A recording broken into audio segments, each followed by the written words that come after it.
السلام علیکم ویورز، کیسے ہیں آپ سب لوگ؟ آئی ہوپ آپ سب لوگ بالکل ٹھیک ہوں گے اور اللہ کا شکر ہے میں بھی بالکل ٹھیک ہوں جی۔ تو آج ہم نکل چکے ہیں on a little food adventure. Honestly کافی دنوں سے پیزا کھانے کا پلان بن رہا تھا بٹ آج فائنلی ٹائم مل ہی گیا۔ So calories don't count on happy days, at least that's what I am telling myself today. Let's see آج ہم کیا آرڈر کرتے ہیں، کون سا فلیور چوز کرتے ہیں، اور سب سے امپورٹنٹ آئی آلویز بلیو کہ فوڈ صرف ٹیسٹ کی وجہ سے اسپیشل نہیں ہوتا، it's about the memories you create with the people you are with. تو اسی لیے کبھی کبھی روٹین سے بریک لینا بھی ضروری ہوتا ہے اور ایک اچھی میل اس بریک کو اور بھی اسپیشل بنا دیتی ہے۔ اچھا ویورز، آج میں ایک بہت ہی خوبصورت بات شیئر کرنا چاہتی ہوں آپ کے ساتھ۔ آج میں ایک بہت خوبصورت اسپیچ سن رہی تھی، اس اسپیچ کی ایک بات میرے دل کو بہت ٹچ کر گئی، تو میں نے سوچا کہ کیوں نہ وہ بات آپ سب کے ساتھ بھی شیئر کروں، کیونکہ شاید یہ میسج آپ کی زندگی میں بھی ایک پازیٹیو چینج لے کے آئے، جیسا کہ میں نے فیل کیا۔ ہم سب پیسہ، سکسیس اور کمفرٹ کے پیچھے بھاگتے ہیں، لیکن ایک چیز ہے جو ان سب سے زیادہ قیمتی ہے اور وہ ہے آپ کی عزت اور آپ کا وقار، کیونکہ انسان کے لیے اس کی عزت اور وقار بہت بڑی نعمت ہے۔ فار ایگزامپل، جانوروں کو اپنی عزت کا احساس اس طرح نہیں ہوتا جس طرح انسان کو ہوتا ہے۔ اگر آپ کسی کبوتر، بلی یا مرغی کو کچھ بھی کہہ دیں نا تو وہ اپنی زندگی معمول کے مطابق گزارتے رہتے ہیں، ان پہ کوئی اثر نہیں ہوتا۔ لیکن اگر کسی انسان کی بے عزتی ہو جائے نا تو اس کا گہرا اثر اس کے دل، اس کے دماغ اور جذبات پر ہوتا ہے۔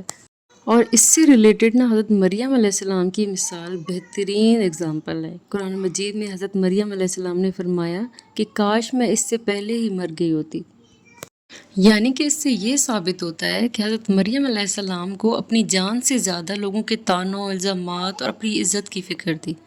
نو ڈاؤٹ اسلام میں انسان کی جان کی حفاظت بہت اہم ہے، اسی طرح انسان کی عزت، وقار اور آبرو کی حفاظت بھی بہت اہم ہے، اور ہمیں دوسروں کے لیے بھی آسانیاں بانٹنی چاہیے۔ اللہ تعالیٰ نے ہمیں اس لیے نہیں نوازا کہ ہم صرف خود آرام سے زندگی گزاریں، بلکہ اس لیے بھی کہ ہم دوسروں کے لیے آسانیاں پیدا کریں۔ اللہ کے نزدیک وہی بندہ محبوب ہے جو اس کی مخلوق کے لیے زیادہ فائدہ مند ہو۔ علامہ اقبال کا ایک بہت ہی خوبصورت شعر ہے کہ شاید کہ زمیں ہے یہ کسی اور جہاں کی، تو جس کو سمجھتا ہے فلک اپنے جہاں کا۔ لیکن اس کا مطلب یہ ہے کہ ہم جس دنیا کو سب کچھ سمجھتے ہیں نا، شاید حقیقت اس سے کہیں زیادہ وسیع ہے۔ ہماری نظر جو ہے نا بہت لمیٹڈ ہے، ہمارے علم بھی بہت لمیٹڈ ہے اور ہماری سوچ بھی محدود ہے۔ اٹس پاسبل جسے ہم اپنی آخری منزل یا اپنی حقیقت سمجھ رہے ہوں نا، وہ اللہ تعالیٰ کی بے شمار تخلیقات میں سے صرف ایک چھوٹا سا حصہ ہو۔ یہ شعر بیسیکلی نا ہمیں عاجزی سکھاتا ہے، یہ بتاتا ہے کہ انسان کو اپنی عقل، اپنی علم اور اپنی کامیابی پر غرور نہیں کرنا چاہیے، کیونکہ اللہ کی کائنات ہماری سوچ سے کہیں زیادہ بڑی اور وسیع ہے۔ اچھا، آپ بھی مجھے کمنٹس میں بتائیے گا کہ کیا آپ کے ساتھ کبھی ایسا ہوا ہے؟ کتنی بار ایسا ہوا ہے کہ جس چیز کے لیے ہم رو رہے تھے نا، چند سال بعد اسی بات پر ہنس رہے ہوتے ہیں، اور کتنی بار ایسا ہوا ہے کہ جس ناکامی کو ہم زندگی کا اختتام سمجھ رہے ہوتے ہیں وہی آگے چل کر ہماری سب سے بڑی کامیابی کی وجہ بن جاتی ہے۔ تو ہماری نظر جو ہے نا بہت لمیٹڈ ہے، ہم صرف آج دیکھتے ہیں لیکن اللہ تعالیٰ پورا کل دیکھ رہا ہوتا ہے۔ تو آپ بھی مجھے کمنٹس میں ضرور بتائیے گا کہ آپ کی زندگی کا وہ کون سا واقعہ تھا جو پہلے مصیبت لگا لیکن بعد میں نعمت بن گیا۔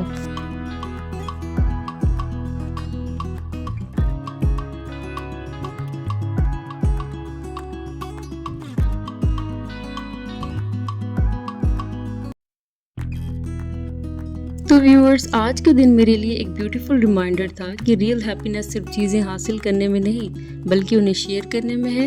We may not be able to change someone's whole life, but if we can make even one day a little easier or bring a smile to someone's face, that's truly something special. تو یہ تھا میرا آج کا vlog۔ اگر آپ کو میرا vlog پسند آیا ہو then don't forget to share it with your family and friends. Maybe your one share, one kind word or one small act of kindness can inspire someone else to help another person. Okay, see you in the next video. Allah Hafiz.